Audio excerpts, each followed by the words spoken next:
obviously seen this yet. It's not obvious. Okay, ladies and gentlemen, thank you very much to all of you for coming to tonight's post-referendum event. My name is Sarah Heyman. I'm at the European Institute, and I'm also part of the UK in a Changing Europe initiative. This is one of the first, not the first, but one of the first events to react to the results from the referendum last week. And before going ahead and introducing our great panel tonight, I just want to mention a couple of things. First of all, we're all working full steam, as many of you are, trying to keep up with events as they unfold, and they certainly unfold very quickly at the moment. I almost feel that I have to have Twitter on just to make sure that we know what's going on, especially in the Labour Party today, but also in Europe, because of course, as we speak, there's a very important dinner taking place in Brussels. Cameron is there to informally, not formally, but informally give his account of events in the UK. There will be no formal discussions at all, and he's not taking part in the first full conversations on the topic tomorrow. So a lot of uncertainties both in Europe and in this country. I also wanted to mention that what we're going to cover in today's debate have in many respects already been discussed, but not with the results from the referendum in mind. But we have covered extensively many of the issues that came up during the referendum and that we are now having to grapple with, being the economy, immigration, sovereignty, etc., etc.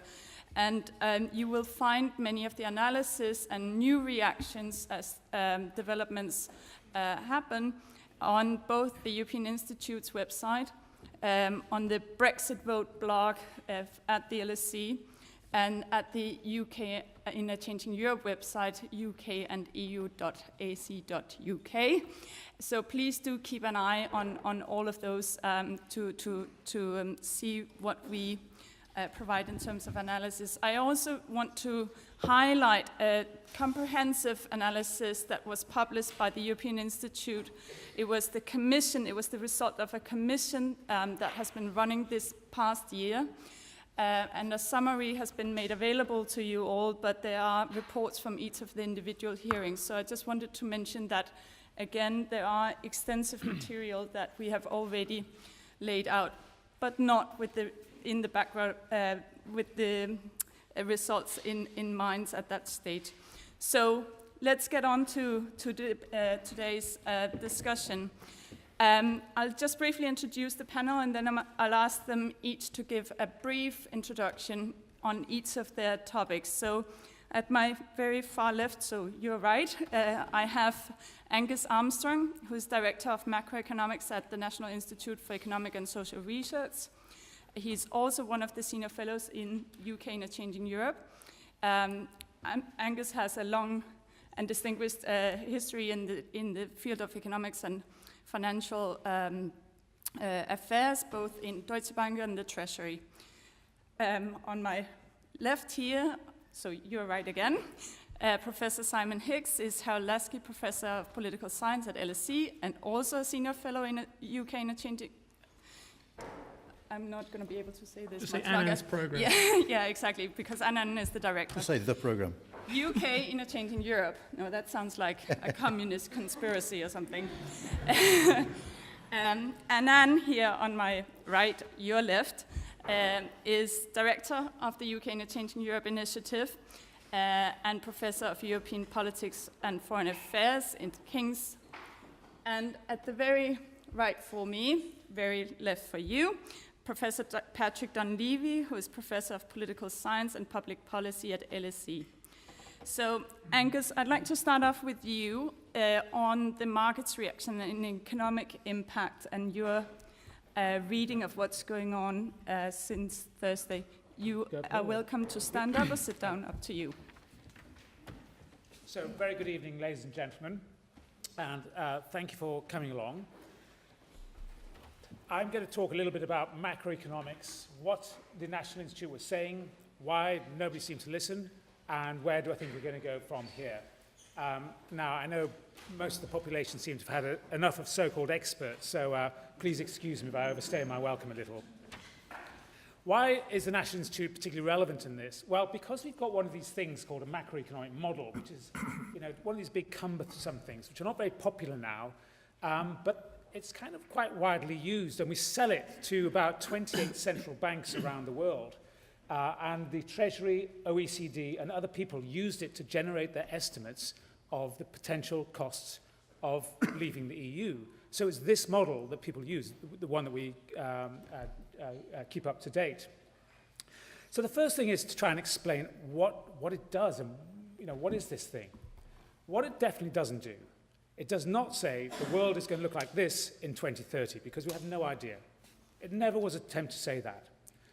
What it says is, under current policies, given the current policy regime, we think the economy is moving in this direction. If you were to leave the EU, we think so that's the only change, it goes in this direction. And then we say, what's the difference between the two? That's all it says. It doesn't try to guess the future. It just tries to say, what will the difference in outcome be relative to some benchmark? And lots of different forecasters have different benchmarks depending on what they put in the model. And our estimate of the effect, we were going around saying it's between 2 and 8%, big spread. The reason is because we don't know what Brexit would look like, just like today. We don't know.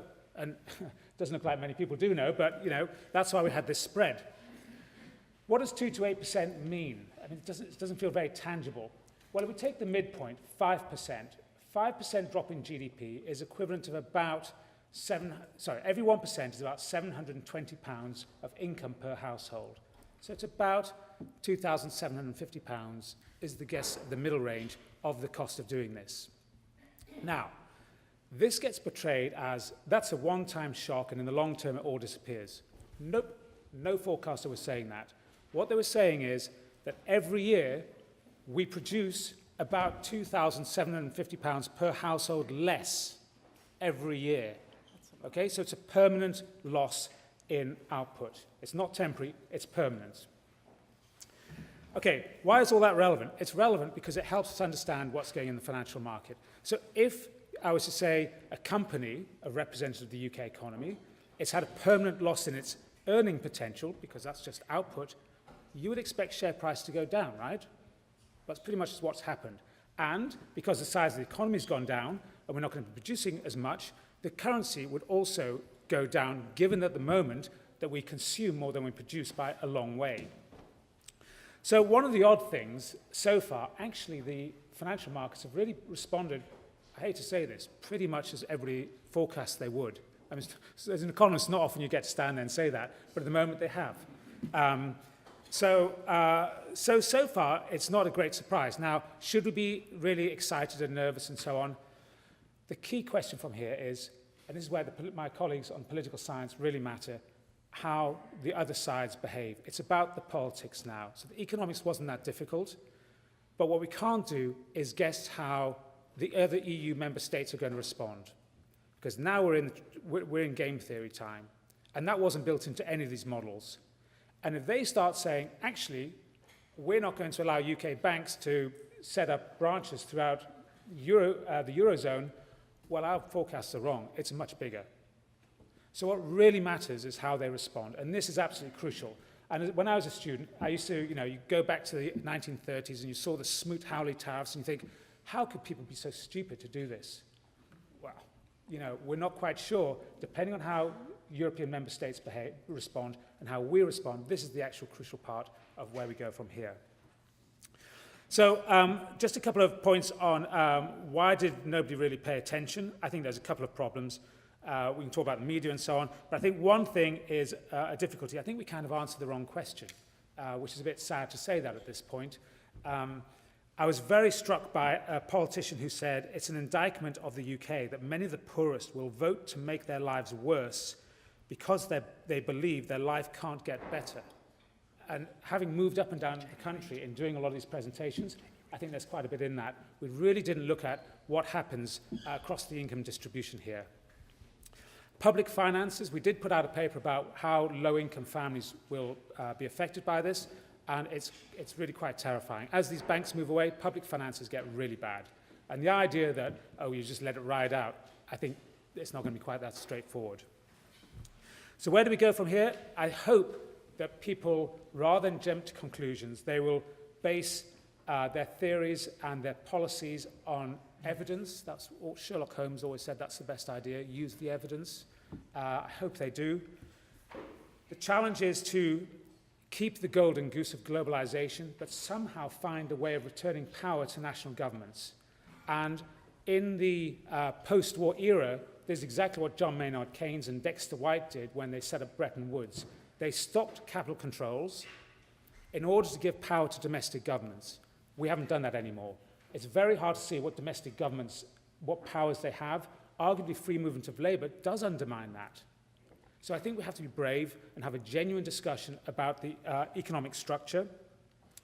It could be that this is the opportunity to ask questions about the Eurozone and how does the Eurozone and the non-Euro currency countries in Europe, how do they interact? It was always this uncomfortable existence. Now's the chance to actually be honest and try and work out what is the best arrangement.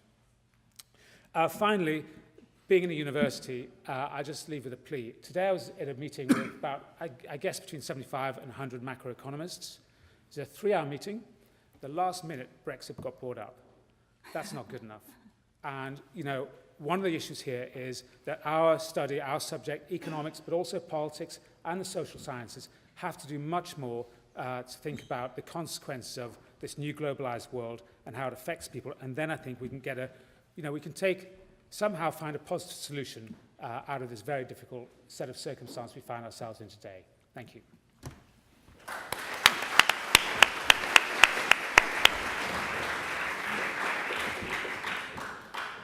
Thank you all for coming. Thank you, Sarah. I'll talk a little bit about what happened, my interpretation of what happened, and then I'll move on to looking at what next. In terms of what happened, my best piece I've read on this is a piece by Matt Goodwin today on Politico. Matt Goodwin is the person who wrote these books about the rise of UKIP, and he's looked very carefully at the data on who voted Leave, who voted Remain, and his argument is that this is mainly about inequality. I mean, if you look at the group of people who voted Leave, it's overwhelmingly lower income, overwhelmingly lower levels of education, generally lower skills, older people, a lot of them in actually what are traditionally labour areas. The other aspect of it is also identity. One of the big predictors of how people voted was in the surveys, there's these identity questions. Do you think of yourself as primarily English? Do you think of yourself as English and then British? Do you think of yourself as British then English? Do you think of yourself as primarily British? If you said primarily English, you were over 80% likely to vote for Leave. So, you know, Schadenfreude, the people most upset about Iceland beating England last night were the people who voted Leave. But seriously, I think, and the main thing that people cared about, actually, was immigration. And it's these lower income groups, overwhelmingly, that cared about immigration. We knew this from all the surveys. This is what they were telling us. Immigration has been the single most important issue mentioned on opinion polls since the general election last year. Matt has been saying this all the way along in his research.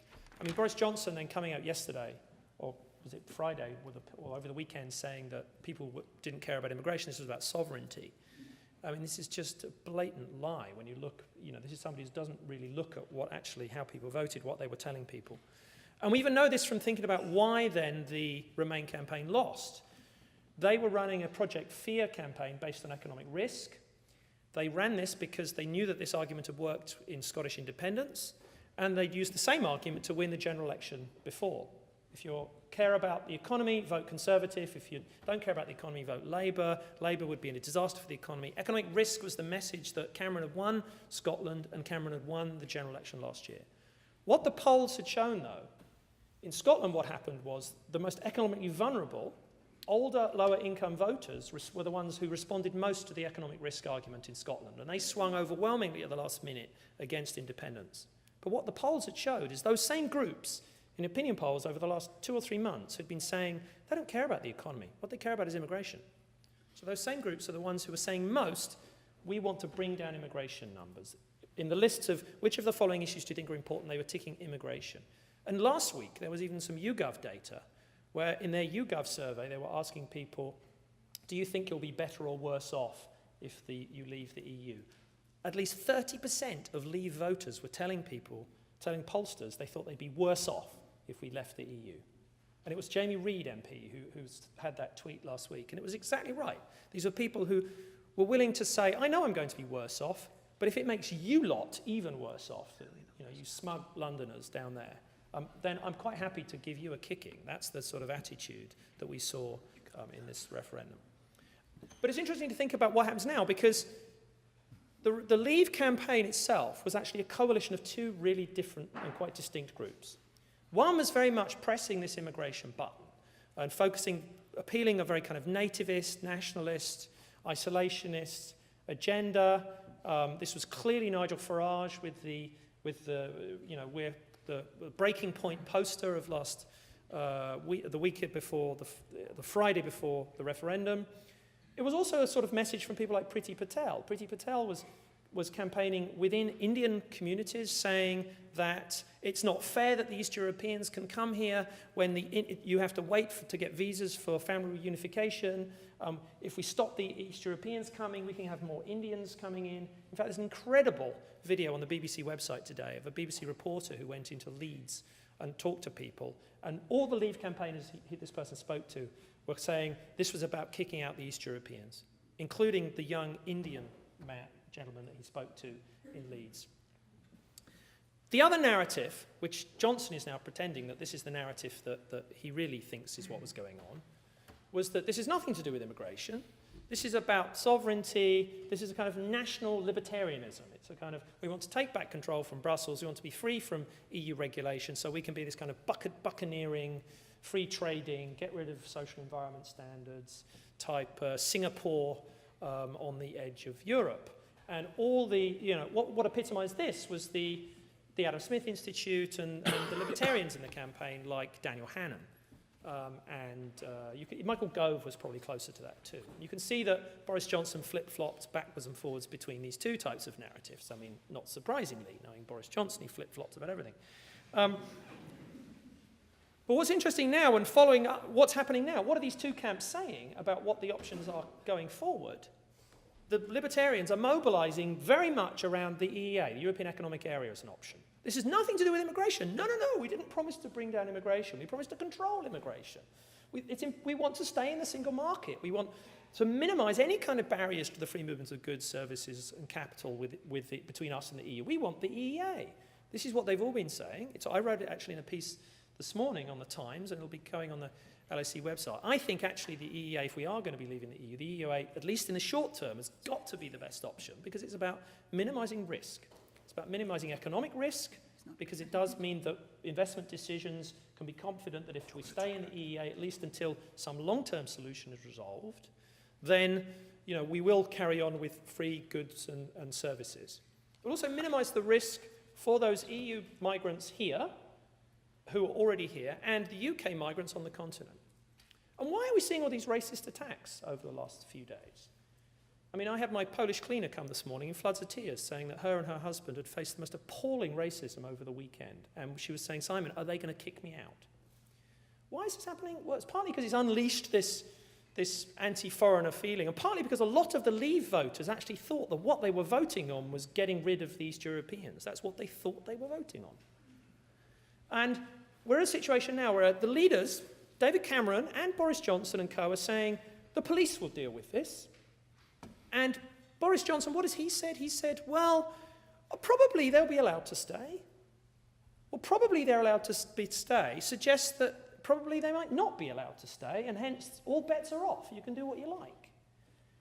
He hasn't yet been, and there needs to be something very quickly from across the House of Commons, from across the parties, from all the candidates saying, whatever the outcome, EU citizens who are here in the UK will have a legal permanent right to stay in the UK. And we will not tolerate any. There needs to be a quick decision. I hope this is the very first thing that happens very quickly. If they don't do that, I fear genuine violence and, race riots or whatever we could see. I wouldn't be surprised if we see that in the next few weeks, if they are completely vague about this sorts of issues.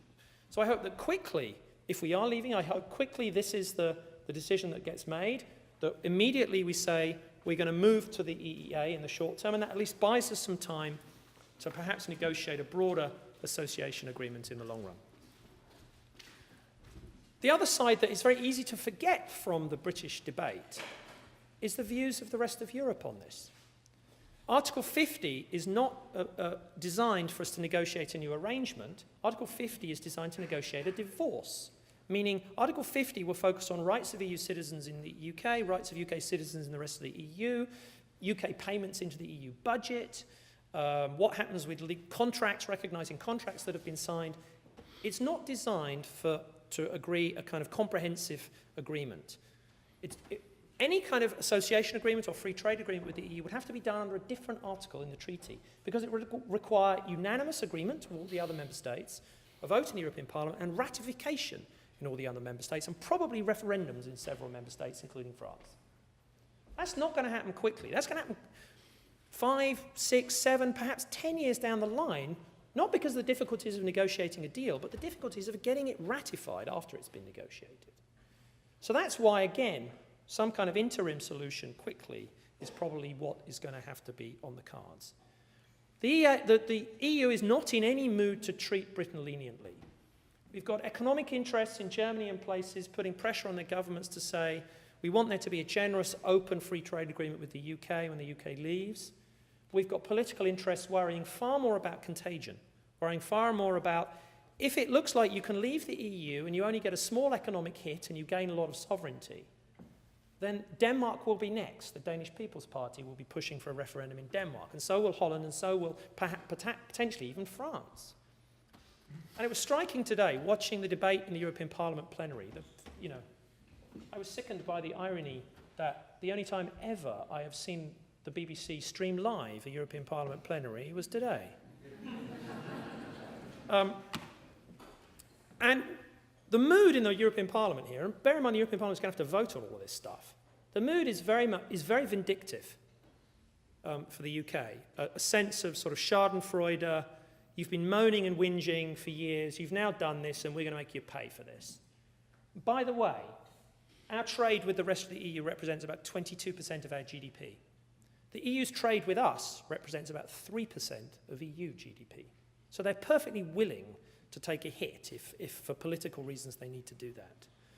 And one of the most striking things was Alan Smith, MEP, who's a Scottish MEP, who stood up in the Parliament and he said, we in Scotland, we didn't abandon Europe, and we're hoping now that Europe doesn't abandon Scotland. And there was a standing ovation. There is a mood to say, we want Scotland to stay in the EU, and we wouldn't mind if Scotland takes over the UK seat in the EU. And that's the strategy that Nicola Sturgeon is pursuing. And if she gets that kind of agreement, I'm pretty sure she could win a referendum on independence in Scotland. So we're in for a very bumpy ride. Added to the economic chaos that Angus has just described, we're seeing political meltdown of one of our major political parties. There's going to be a very nasty fight within the Conservative Party. We could see an uncertain election outcome. I think Patrick's going to talk about whether we're going to have a snap election. And it could be a while before we have any idea about what a medium or even long-term solution would be. And in the interim, with that kind of uncertainty, we could see civil unrest. And that, more than anything, worries me. Thanks. Thank you, Simon.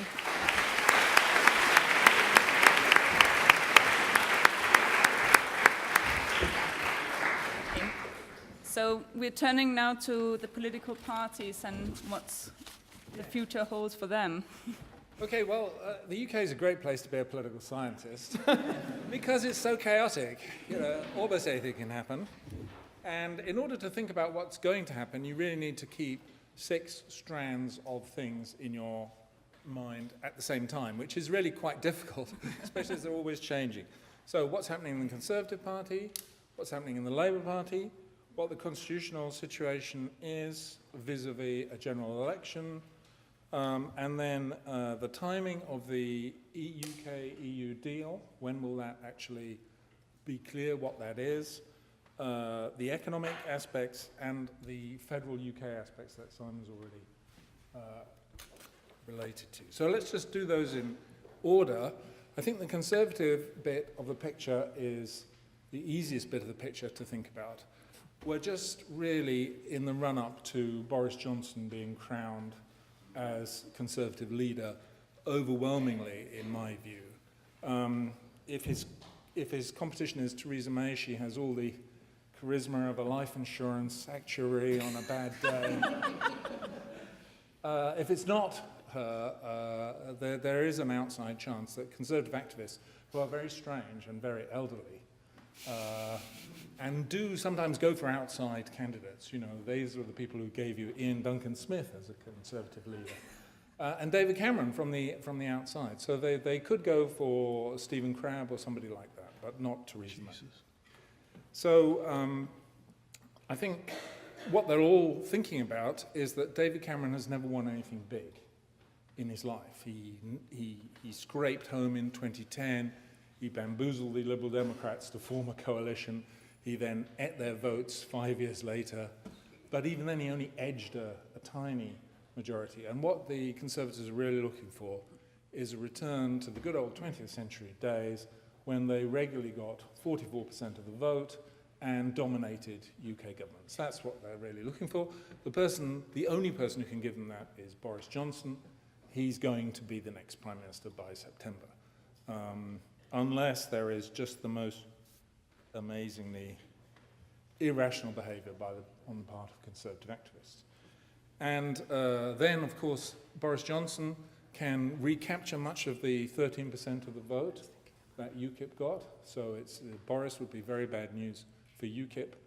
And he would then push above 42%. As soon as you push above 42% in the British electoral system, you get gifted with huge numbers of seats.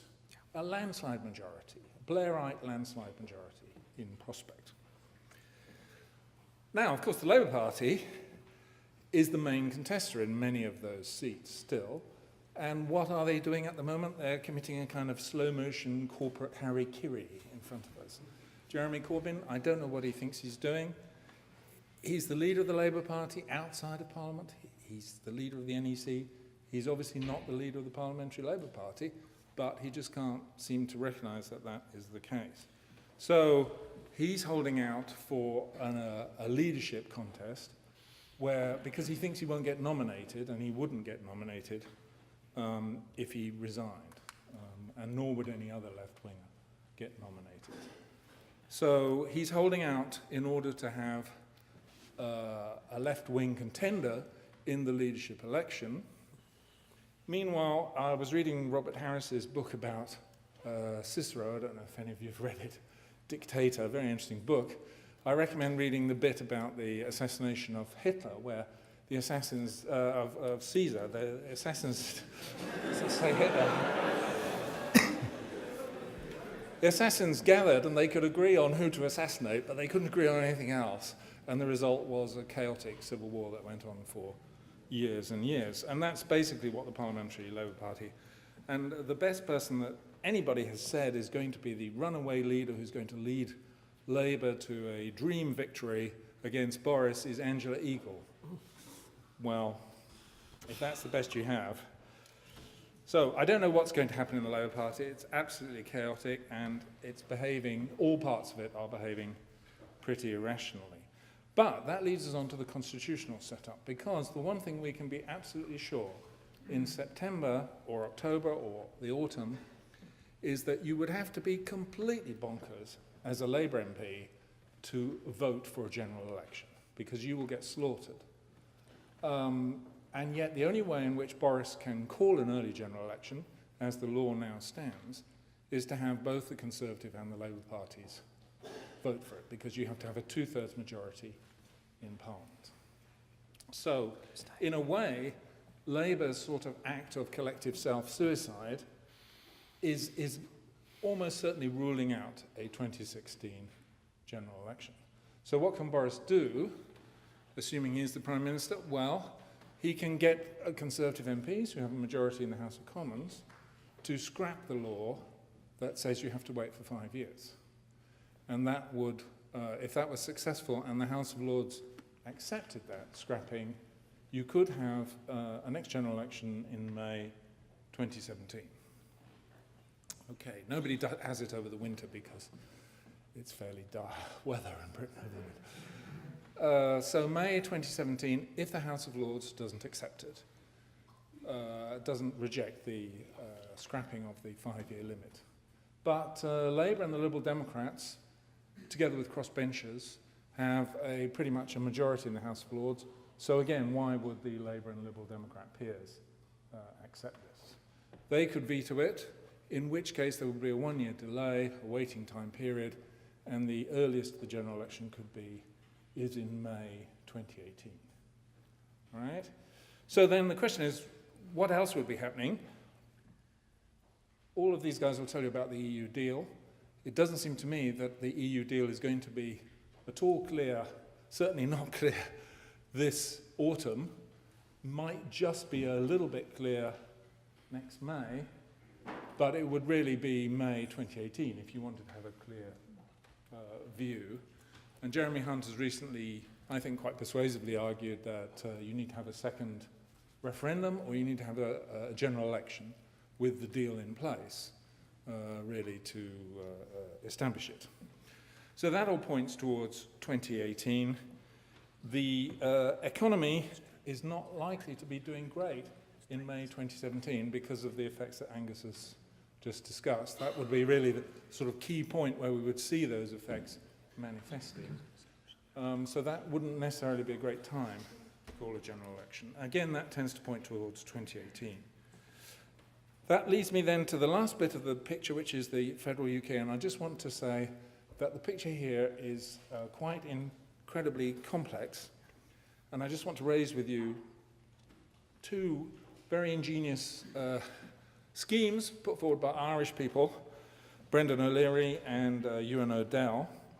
Brendan O'Leary's idea is that the UK should not exit from the EU. So Article 50, in the manner of Godot, is never actually triggered.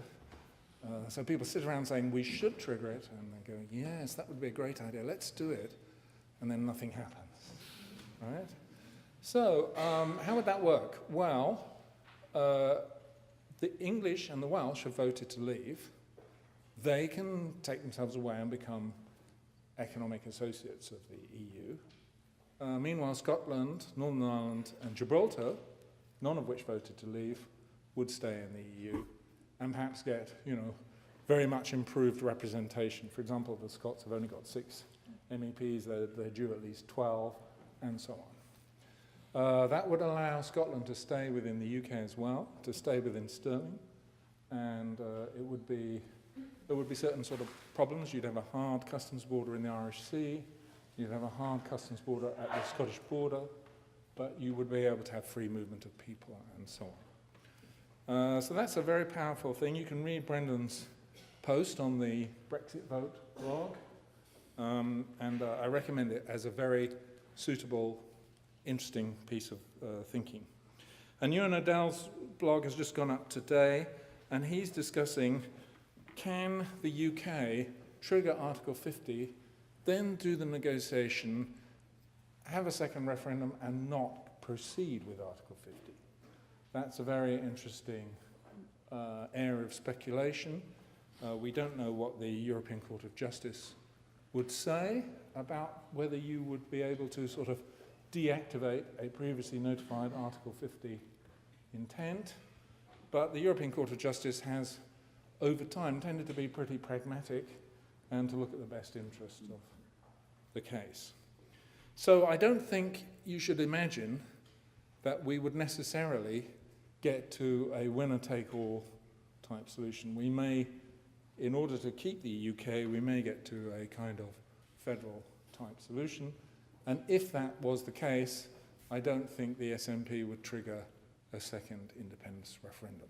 However, if it wasn't the case, we could have the general election in May 2018 and the second Scottish independence referendum in September 2018. So that would be a good time to plan your holidays. Thank you, Patrick.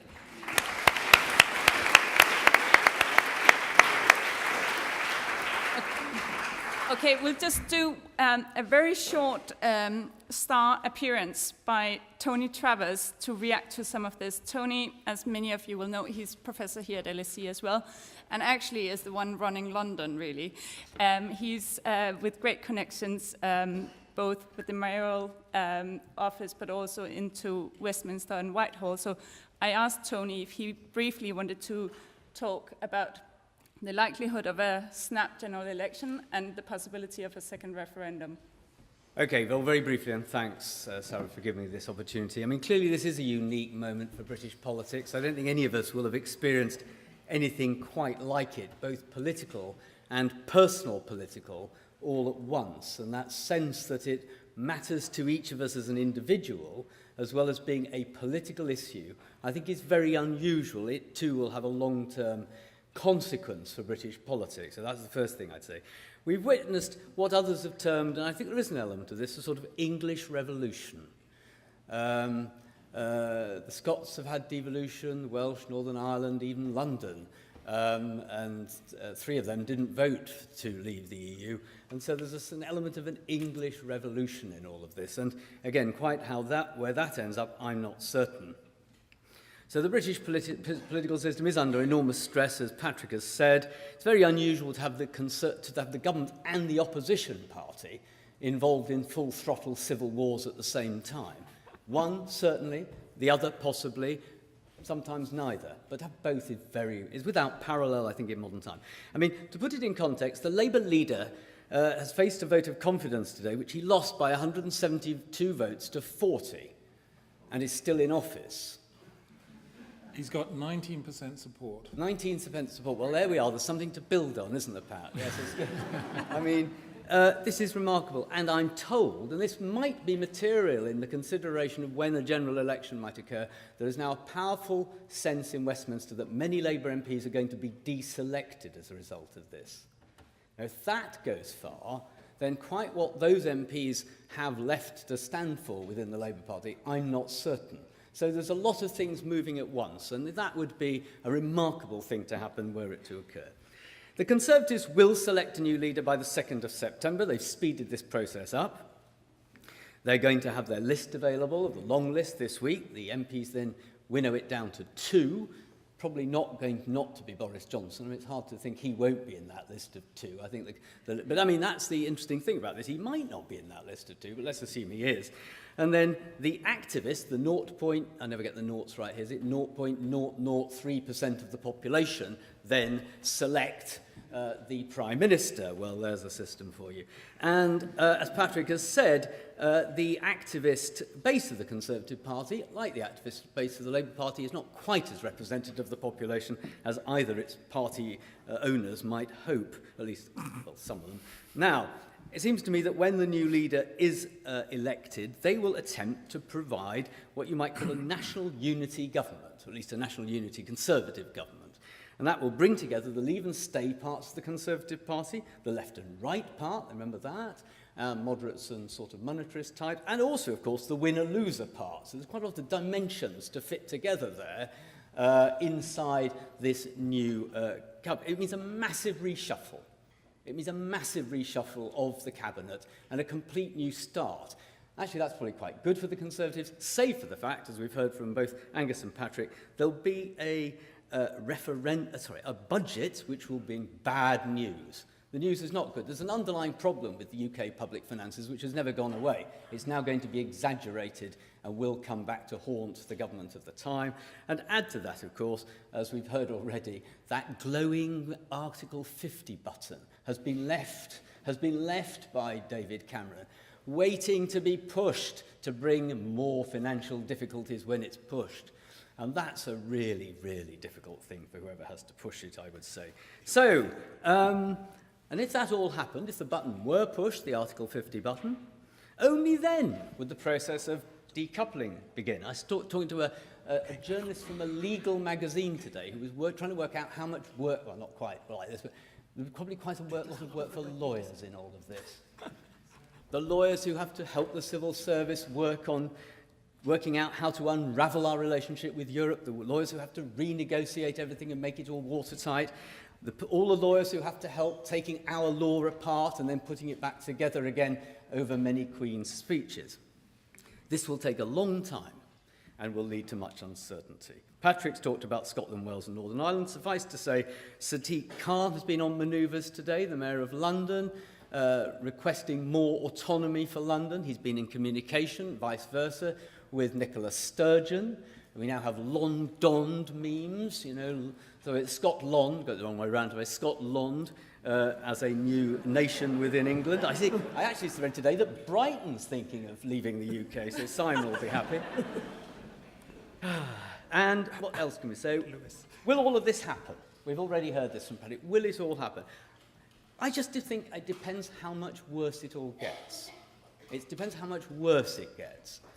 If it gets a lot worse, then it will lead to more remorse, and then that might change the political weather. Remember, the political opinion in this country, as in many, can change just like that. It's fickle. We've seen it with asylum, we've seen it with other issues. I'm not saying it will, but it could. I personally don't think a second referendum can happen. I think a second referendum would be viewed as a referendum on whether we believe in following referendums. And that would not be good. But a general election to take a view on this, where most MPs in Parliament and most peers, most members of the Lords, all want to stay in the Commons, and in any likely general election would do so, that could be very different. I'll leave it there. Thank you. Thank you, Tony.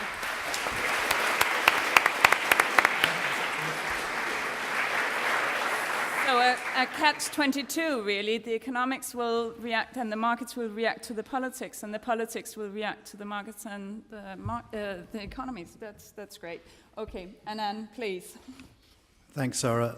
In a way, I shouldn't be talking on this panel because I find myself unable to think clearly about what has happened and what the implications are. So bear with me for about 5 or 6 minutes while I'm even more rambling and incoherent than I normally am.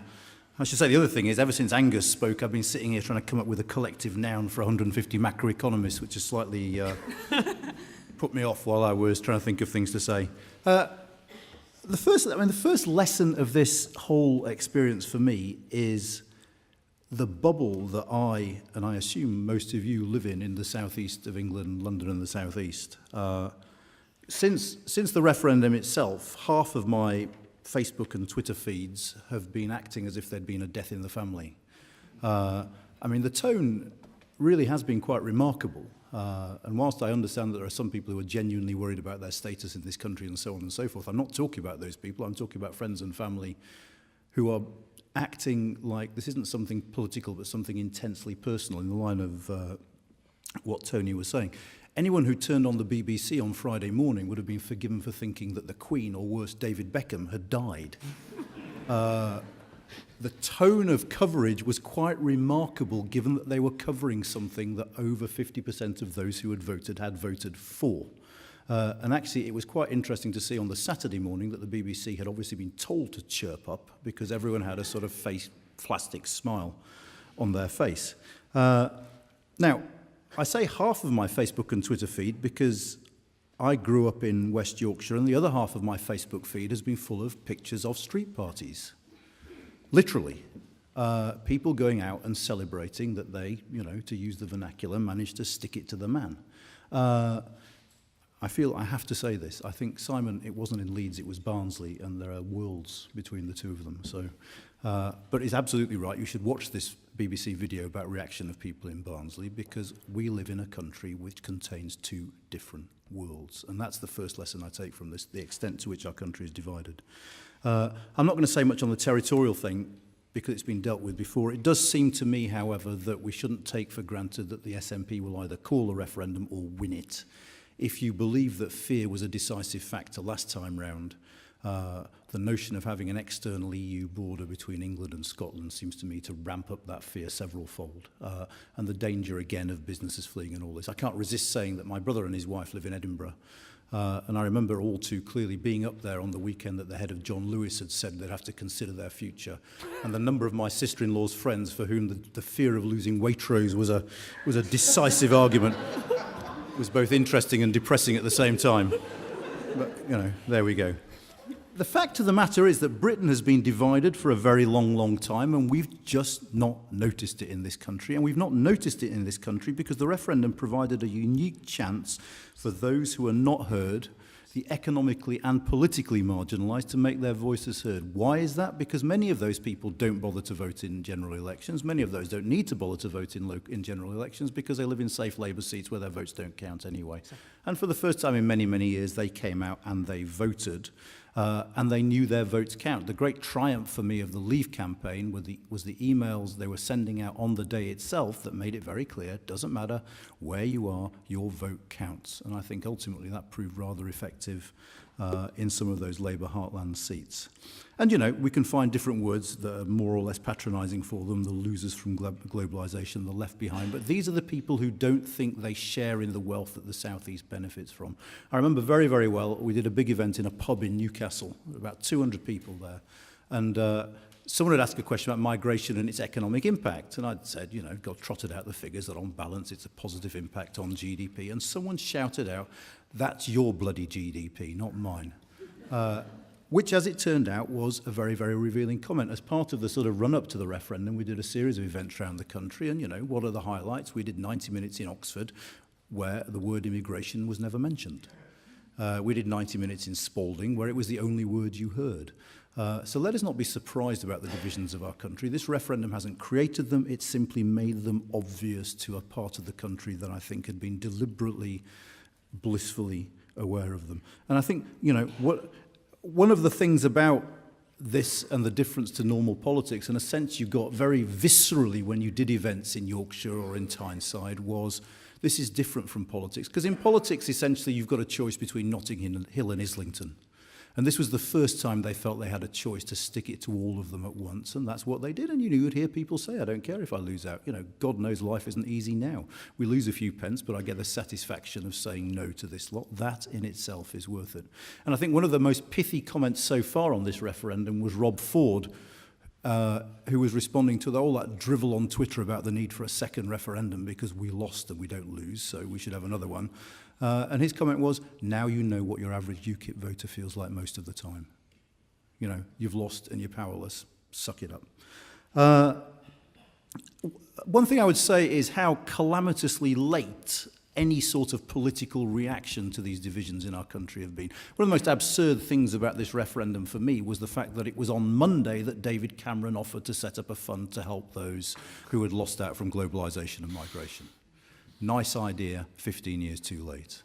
You know, the pathetic slowness with which politics reacts to things like this has been something that has depressed me profoundly.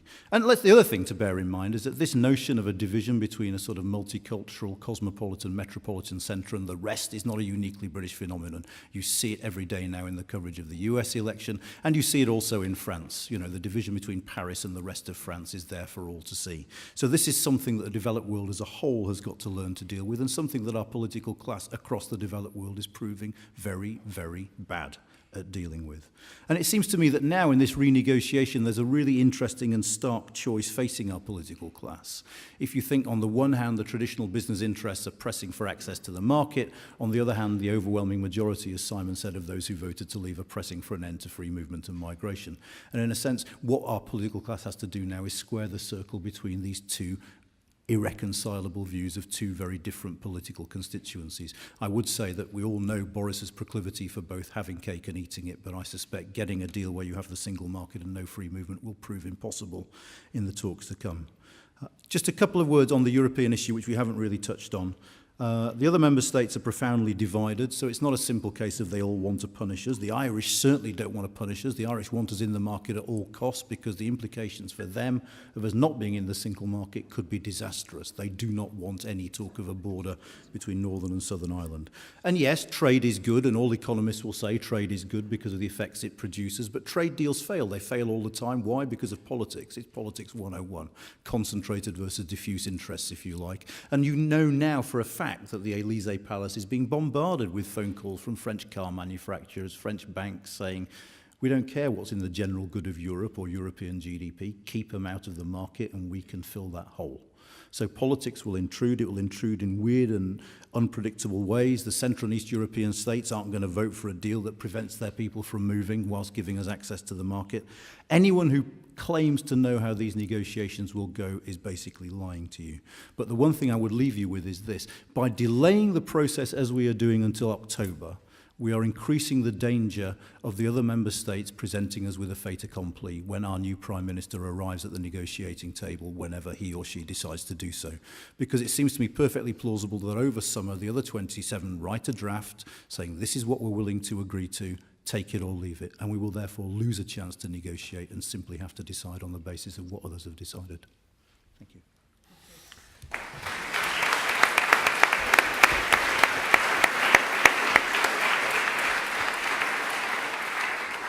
So, a lot of complexities, and I certainly have a lot of answers, I was going to say questions, but I'll leave that to you, really. So, if we get started with a round, and we'll take 3 questions at a time, and I hope to cover a few rounds. So, if we take the gentleman in the front.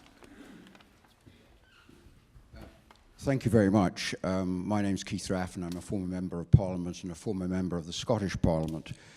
There was another debate streamlined today, and that was the Scottish Parliament debate this afternoon, which I have to say, having experienced Westminster debates and Scottish Parliament debates, was infinitely superior in quality to that at Westminster.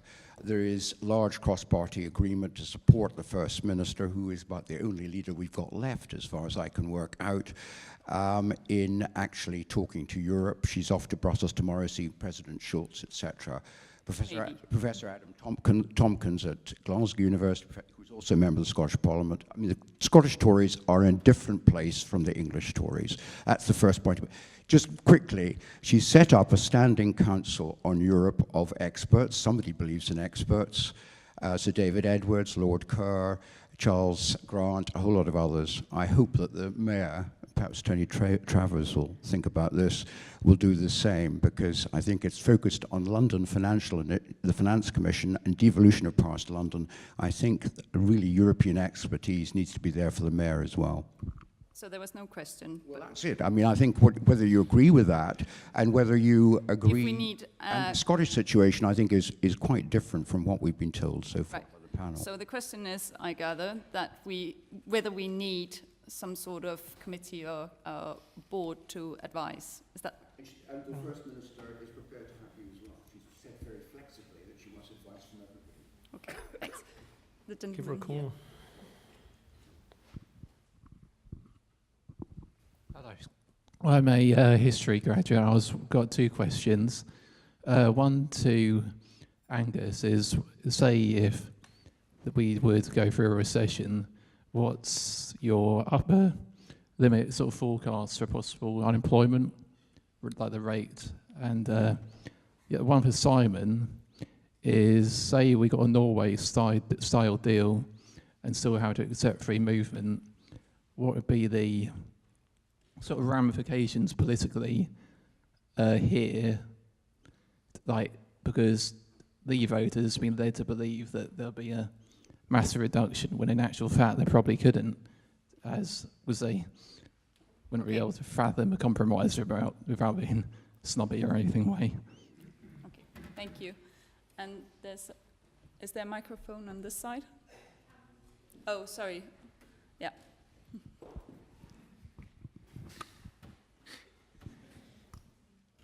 Behind you.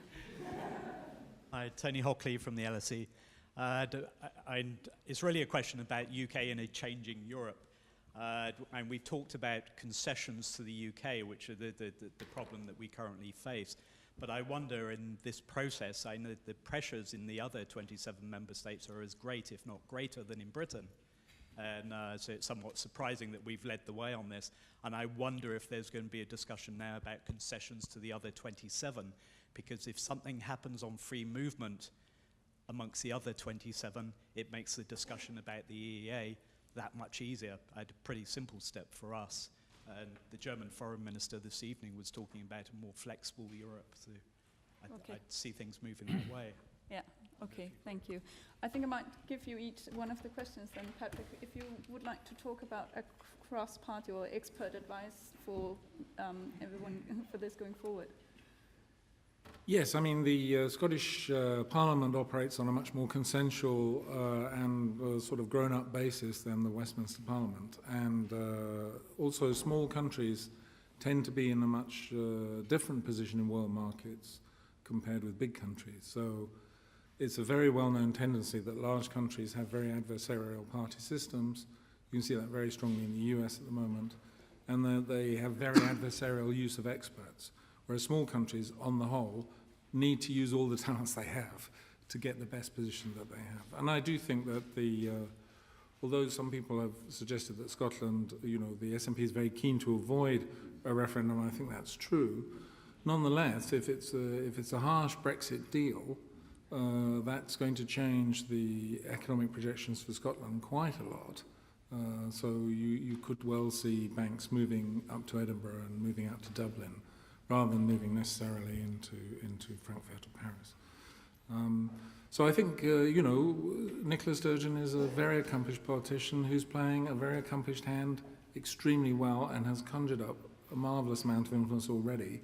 I'd say watch this space. Yeah. Could I just comment on the ramifications of what happens if free movement is not actually stopped? And it all depends who's selling it. General de Gaulle sold getting out of Algiers to the French. Boris Johnson could sell keeping free movement to the British. He's got the personal charisma and the sort of, authority. And by that time, he'll have eaten the UKIP vote anyway. So I don't see a problem there, really. And I certainly don't see what Simon was mentioning earlier, which was civil unrest. Okay, thank you, Patrick. Angus, on recession prospects. So, first of all, I don't think I did say recession. I tried to say that this is the forecast that we did was to estimate what the outlook, how the outlook would differ relative to being Brexit, relative to not being Brexit. And that's where we had that range of estimates. And they occur in 2030, so 8% in 2030, it depends on the path. However, I think you'll find a lot of people now forecasting recessions. It takes us about 2 weeks to do a forecast. I mean, it's got 88 countries in it, so it's not something we do in a couple of days. It's a short answer. But it wouldn't surprise me if that was the long shot. On the unemployment question, on the estimates that we put out, it was worth 1.8 percentage points on the unemployment rate, which I think is 5.1 or 5.2 at the moment, so that'll take you up to about 7.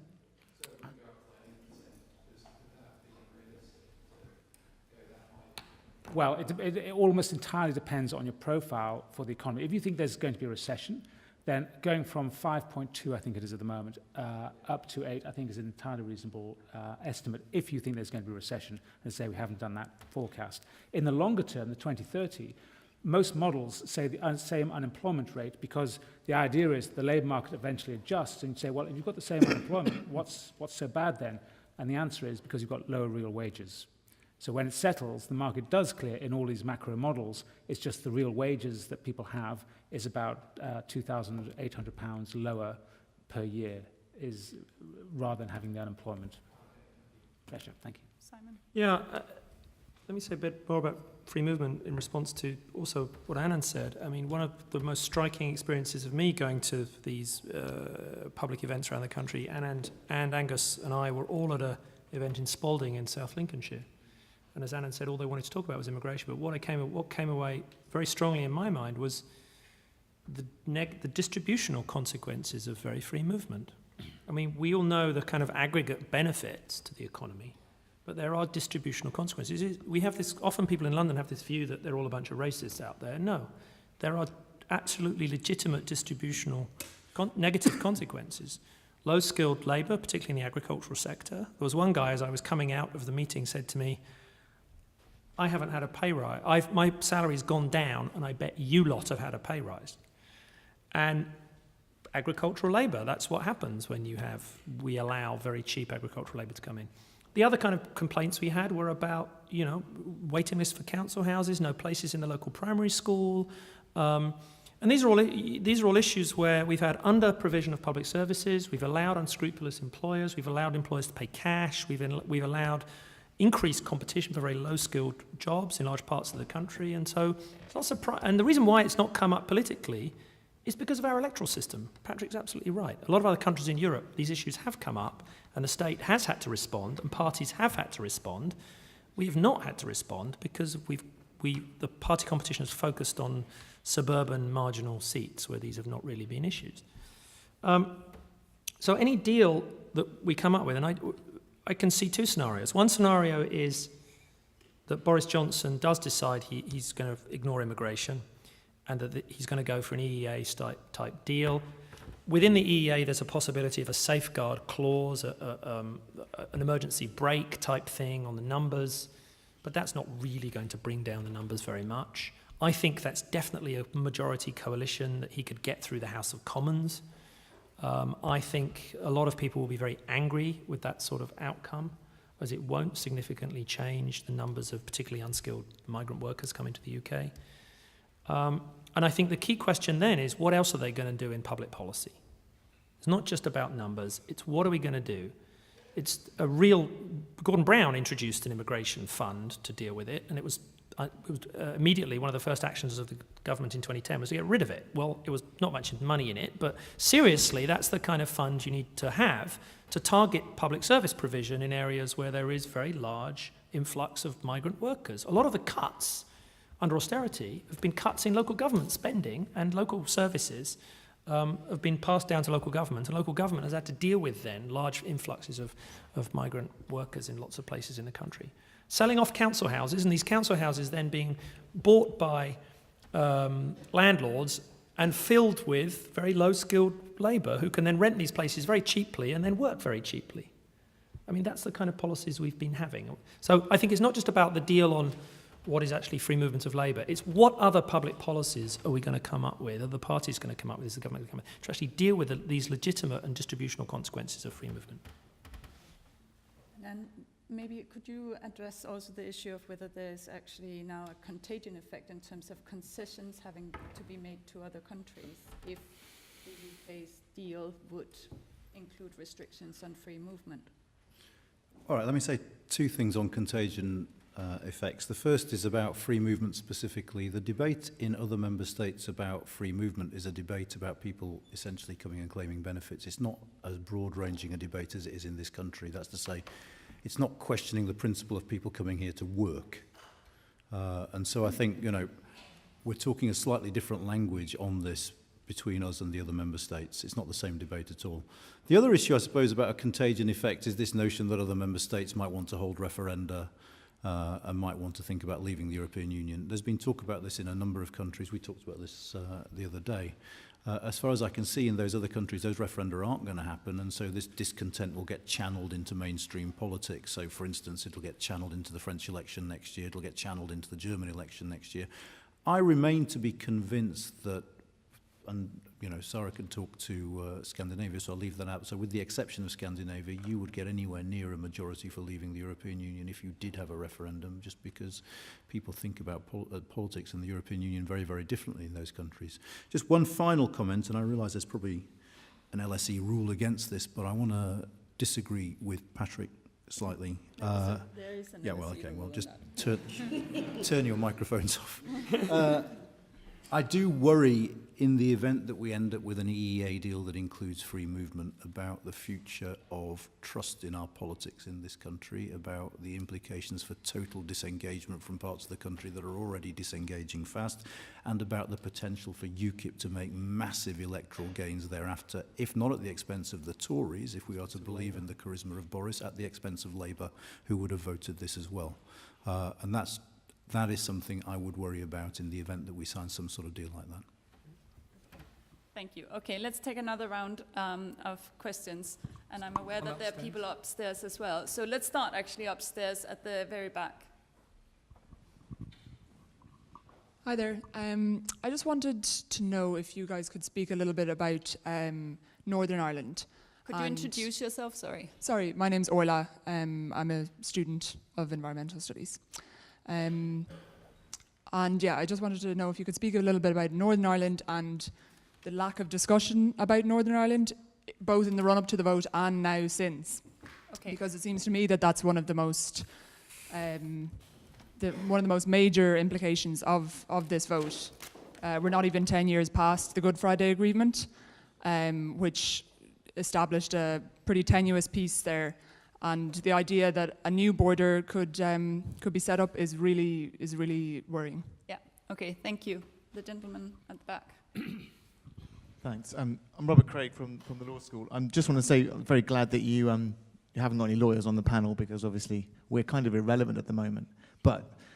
And we should stay irrelevant, and that's kind of the point I wanted to make. But if you are interested, and stop me when you get bored, there are 2 or 3 legal things that have come up. The first one I want to address very quickly is the idea you need a 2/3 majority for a general election. The second part of that section says if you get a vote of no confidence, you only need 50% plus 1, and if the entire Tory party goes, we're going to have an election because the Labour Party are destroying themselves, we're going to get an election if they want one. That's a political so you're saying the entire Tory party... That was just my first point, but okay. No confidence in their own government. Absolutely. As the basis for going for Yeah, a because historically there's a political momentum in having a... Oh, you think? Yeah, you don't think that's possible?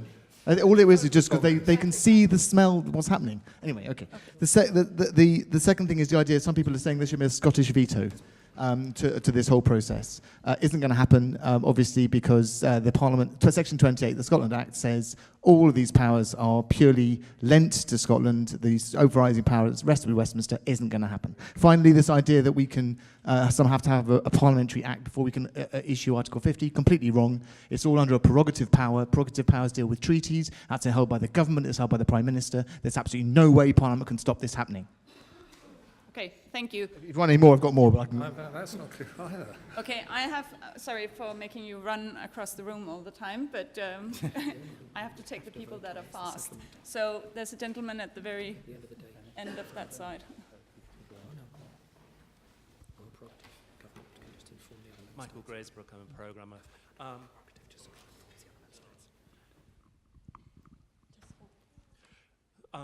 I was wondering, it seems that across Europe, the public is generally more Eurosceptic than the political establishment, and there seems to be a systematic disconnect between the political establishment and its electorate. What is it that allows that to persist so widely?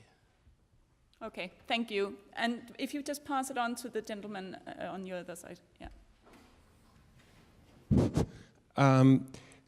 Elections are usually fought sort of at the margin. So you have core votes, and then you have what's called sort of swing votes. And we've seen this in this referendum as well, that in the last week there was this 10% of undecided voters. It was that 10% that basically decided the referendum.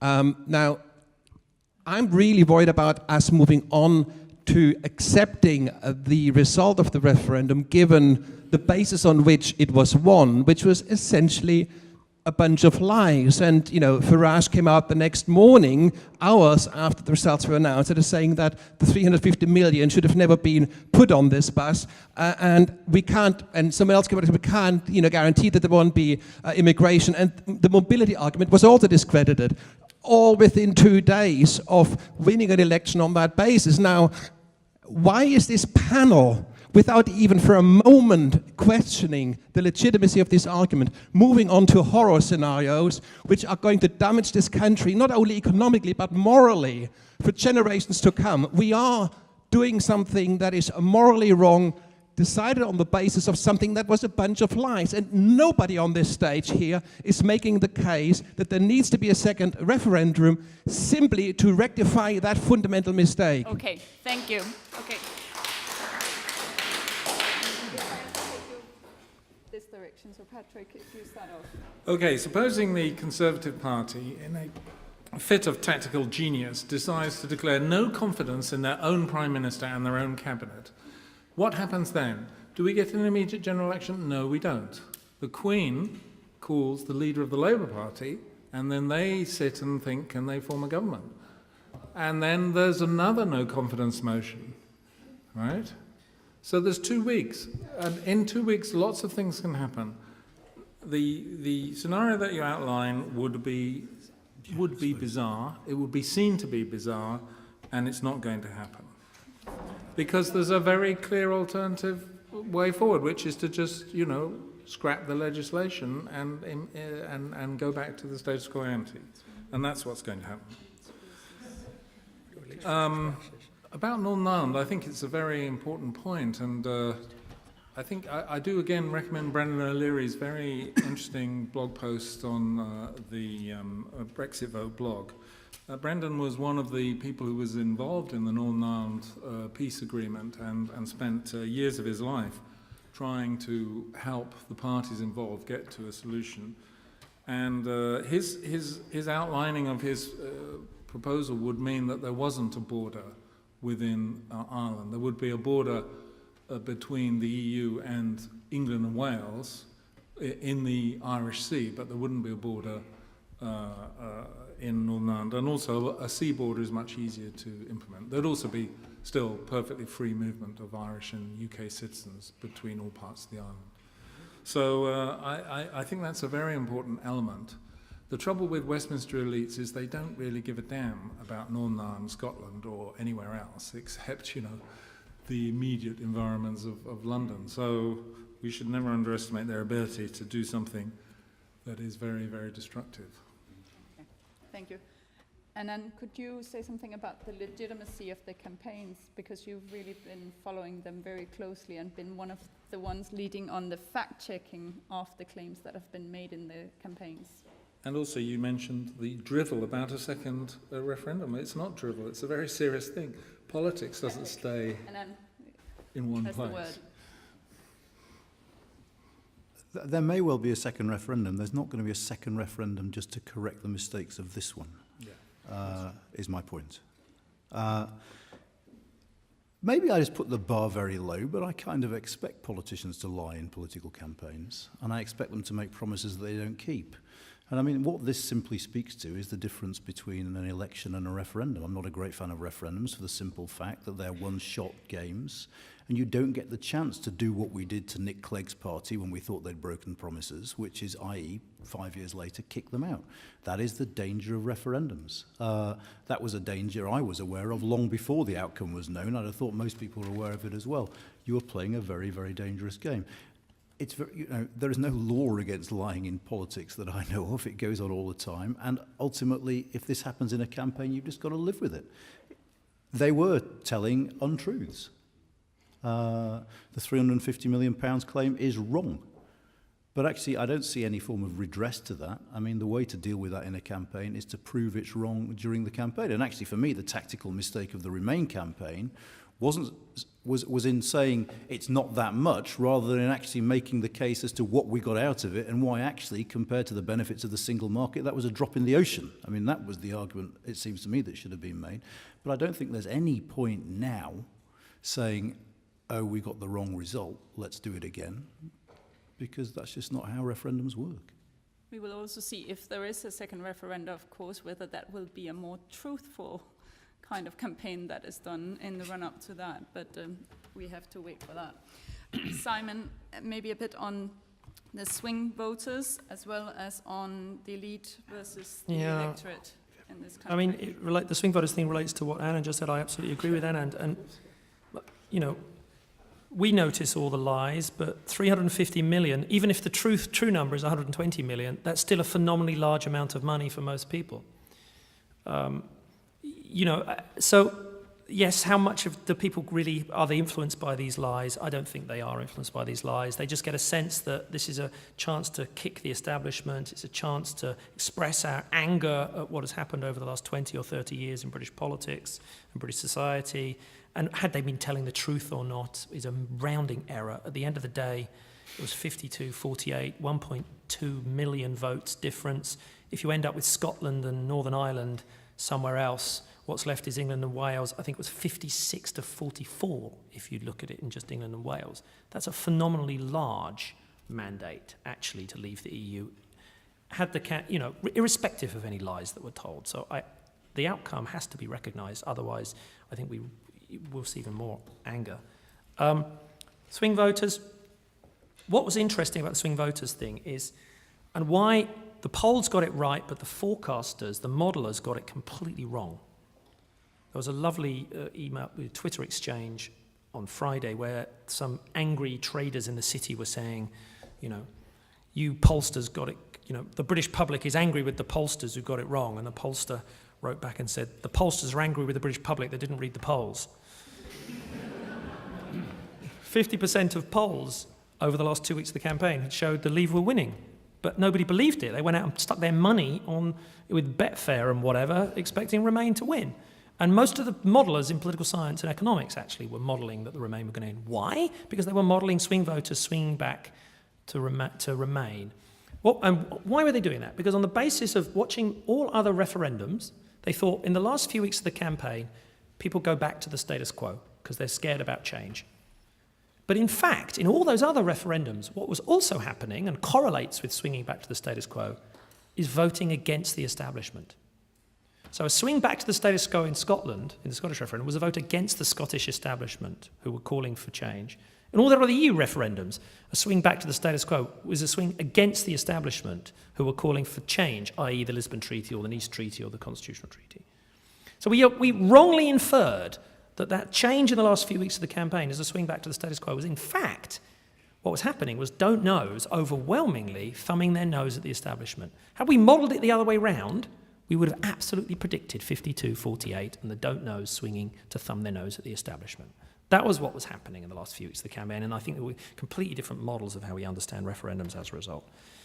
But was it not the same sort of phenomenon we saw in the Netherlands and Denmark, where also in the last 2 weeks people did go exactly towards the no side? Yeah, and that's right. Therefore, it was not the status quo. Status quo would have been yes. That's right. I mean, but most people are ignoring those. They're modelling this on kind of the Scottish referendum, the Lisbon and Nice referendums. They're not modelling it on what happened, for example, with the Dutch referendum a few weeks ago, where actually there was a big move against the establishment in the last few weeks of the campaign.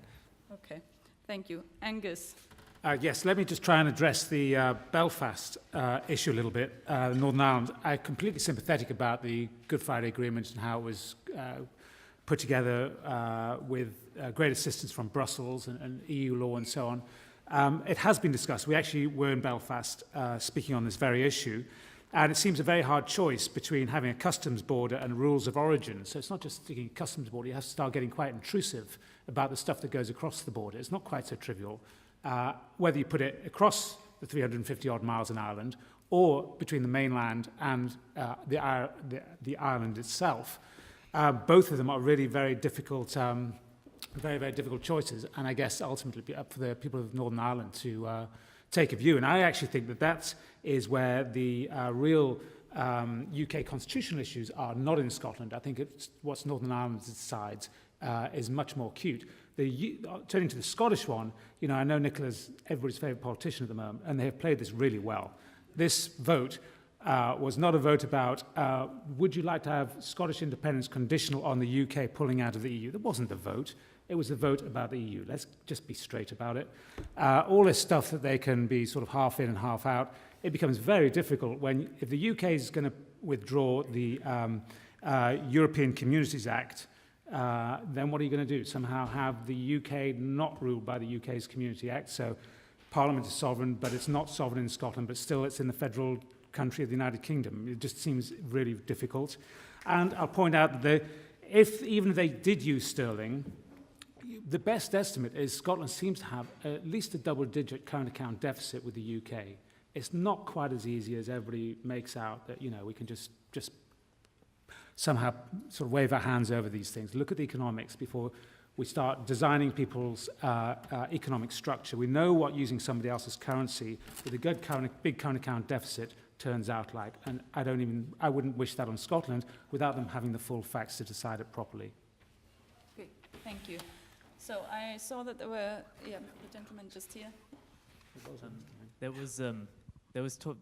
During the discussion that it was said that a number of people who didn't feel the need to vote because they were in safe Labour seats, voted in this election. Just sort of, but to what extent will then that materialize in terms of losses for the Labour Party in the parliamentary elections? Because then we're back to square one, right? Question. Great. Okay. The gentleman at the very back. Thanks. James Jenkins, formerly of the Council for the Advancement and Support of Education. One question really on the impact of Brexit on academia, but on two fronts. So Angus's point about the British public not really kind of wanting to engage with experts, how does academia get back into engaging with the British public? And then kind of in terms of everyone's jobs, are academics going to be leaving the UK? Are we going to find it more difficult to bring in academics to the UK? Okay, thank you. And right here in the front, please.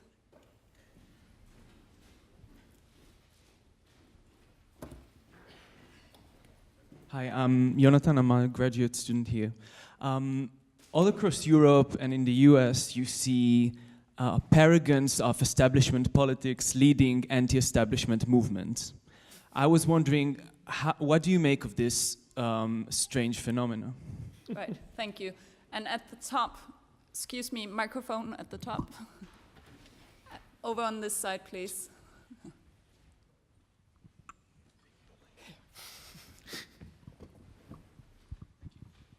My name is Jonathan. I'm an exchange student at the moment from Australia. So I suppose my question comes from a couple of those angles. Firstly, you've talked a lot about the UK's place, I suppose, in Europe. I was hoping you could comment a little bit more on the UK's place in the world, maybe a bit more generally. One thing that's been talked a lot about is the UK might have the opportunity to trade a bit more with the Commonwealth. I was wondering if maybe you could talk about some of the political and economic ramifications of something like that. And sort of building on a little bit on the economic literacy point. That's a trend that's not just happened in the UK, it's also happened, I suppose, to an extent in Australia, in America.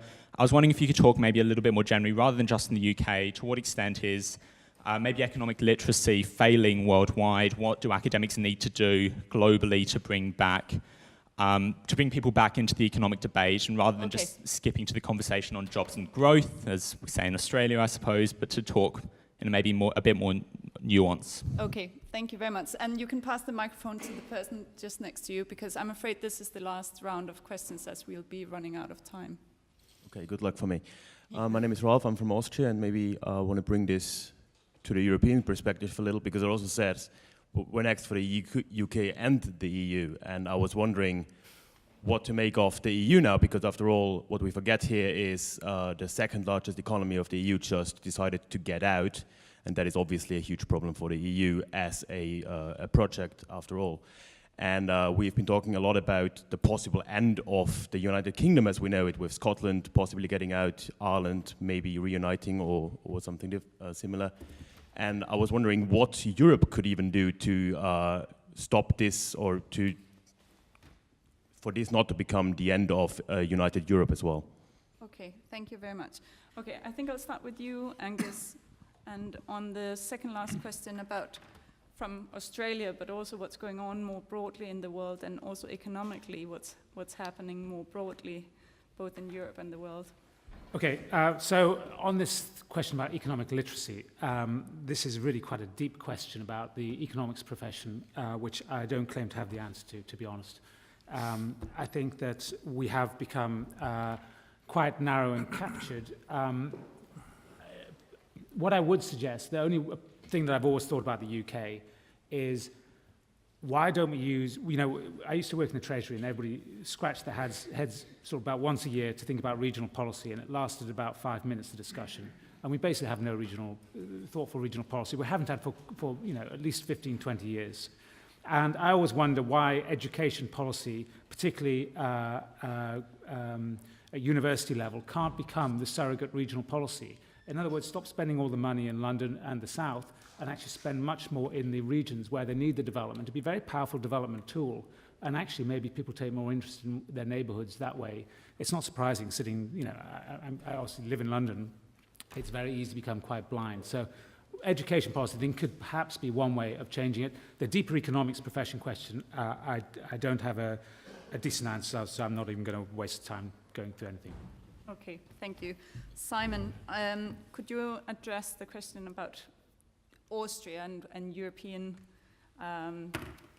situation at the moment? Well, the fight, as I can read it, going on following the discussions across the rest of Europe and in Brussels over the last few days, is a battle going on between two perspectives. One is to say we need to take this to heart, meaning that there's this growing gap between the publics and the elites, that we didn't answer your question over here. And that means we need to move to a more flexible model for the EU. We need to more flexible integration of some kind. A lot of the Scandinavians, for example, are pushing that sort of thing. The East Europeans are interested in that. On the other side of the debate is increasing push by, for example, German Social Democrats, French Conservatives and Social Democrats, to say, without Britain, we need to now move towards faster political and economic integration, particularly in the Eurozone. Britain has always been somebody preventing this. So that's the kind of big picture. At a small, I don't know which way that goes, by the way. It could go both at the same time, in fact. At a more lower level, what is likely to happen if Britain is not in the single market, or if Britain is in, for example, the EEA? Nobody's thought about the consequences of Britain being in the EEA and the rest of the EU setting the rules for the single market that the UK would then have to apply in the EEA. Without Britain at the table, Sarah and I have done research on what would have happened in the Council and the European Parliament if the UK hadn't been there. We'd have higher social standards, higher environment standards, more market regulation,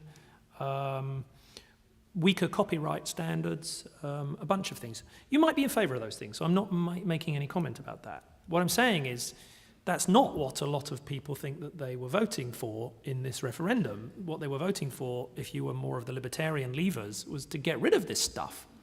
So the idea of you ended up in the EEA and now you have a bunch of EU standards you have to apply, they're even more regulatory than what you had before, might be a bit of a rude awakening to them. Okay, thank you. And then what are the consequences for academia, and are we needed? Okay. Well, actually, I'm going to say a couple of things on that and a couple of things on UK and the world as well, so it doesn't get left out. On universities, I'd say two things. The impact on universities itself will partly depend on the deal. So there are non-member states who get research funding and participate in Erasmus. If we're out, the impact on individual universities will depend, I think, on their ability to attract students. So, you know, first-class institutions like King's can charge the full fee for foreigners to European students. The LSE will probably struggle and go bust. So, you know. The second part of the answer on universities, I think, is for social scientists, I think we have an unparalleled opportunity now to do the things that social scientists should do, but we have been very, very bad at doing, which is, on the one hand, informing public policy, and in the second place, explaining what the hell is going on in the world to the wider public. I have never known in my life a moment of such profound and chronic uncertainty and fear about what the country is doing, where it is going, and what it all means. And if social scientists can't step up to the plate on this occasion and fill the void that has been left by our politics, then I think it's a very sad indictment on the profession. So I think we face a moment of real opportunity for social science. Not that I'm thinking of these things in me terms or anything, but, you know, there is an opportunity. Now, on the UK and the world, let me just say three things very quickly. We will miss out on a whole load of ways in which we can influence world politics by being outside the European Union. Some of the obvious ways, so being there at the table with discussions on Russia, but also less obvious ways like the British massive influence on EU development spending that has been seen in places like Somalia and which I think will evaporate fairly quickly, and that's a loss. The flip side, I suppose, is one, it is conceivable we will be able to sign trade deals more quickly than the EU with the rest of the world because we don't have to ask 27 other governments what they think. You know, we don't have the French to deal with at the same time, which is bound to make things easier. The trade-off, of course, is we're a smaller market. We might get worse deals quicker, I suppose. Third thing is, I suspect, broadly speaking, Britain might become a more active player in world politics and a better ally for its Western partners because we now need to prove ourselves. There's a lot of talk about us turning our back on the world. My guess would be that the first proper post-Brexit Prime Minister will do everything in his or her power to avoid that. So I think in the short term, at least, we will become more active and a more loyal ally than we were before. Okay, thank you, Anand. Patrick, so safe Labour seats being challenged in Parliament elections, and also could you also address the question from the gentleman here regarding... Sure. Well, I mean, the fundamental influence on Labour seats will be whether or not there's a leader of the Labour Party and whether or not the Labour Party is having a civil war with itself. So You know, that's the key thing. I am not so clear that the UKIP threat is the one that Matthew Goodwin and Rob Ford outline. I don't believe that necessarily Labour is as vulnerable as they suggest. But I think the overwhelming thing in the British system is just how much support have you got, total support, and how are you performing against all your competitors? Because you're in a multi-party system now. You have to perform against people on the left and on the right. The question about populist movements led by establishment figures, yes, it was always thus, because there's always somebody in the establishment who's been slighted or left out or had a bad childhood or something happened to Nigel or Donald or whatever it is.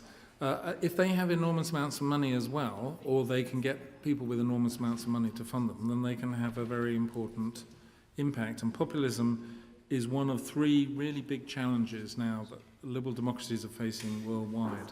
A lot of people think that liberal democracy won the game after the fall of the Berlin Wall, and that from henceforward it was just going to be modernization, secularization, globalization, etc. Well, you know, it's not happening. Worldwide, liberal democracy is in very, very parlous condition because of three big things. Firstly, there are huge numbers of people right across the world now who are rejecting the whole concept of human rights and civil liberties. It's not just Islamic jihadism, it's a much wider range of people.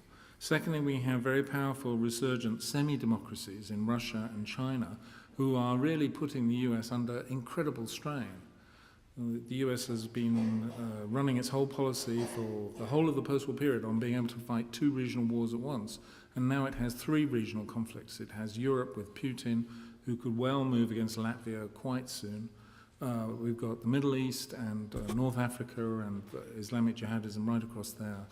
And we've got China being very pushy in the Chinese Sea, which will be very bad news for Australia if that happens. So, you know, we've got to think that populist movements are coming at a time of incredible external pressure on liberal democracies. We've got a very nasty cocktail of anti-statism, anti-modernism, anti-globalization, anti-foreigner feeling. These things are being stirred together in lots of different countries and lots of different combinations. Only the other day, the far-right party in Austria, as also mentioned, almost won the presidency. So, you know, Marine Le Pen will have a really strong performance in the next French election. We're not out of the woods at all, and unfortunately, the Brexit vote adds greatly to this cocktail. And that's in some ways why, although I don't like Boris Johnson, I don't look forward to him being Prime Minister, he does have the capacity to kind of take and reprocess a lot of that populist capability in ways that would be stabilising for the British political system. So that's why he's going to be the next Prime Minister, and we'll be all right. But the rest of the world and liberal democracy around the world is under incredible threat, and incredible threat throughout the European Union too. Okay, on that worrying note, I'm afraid I have to finish here. We are now running over time, but thank you to all of you for coming, and please help me thank also the panel for their great contributions.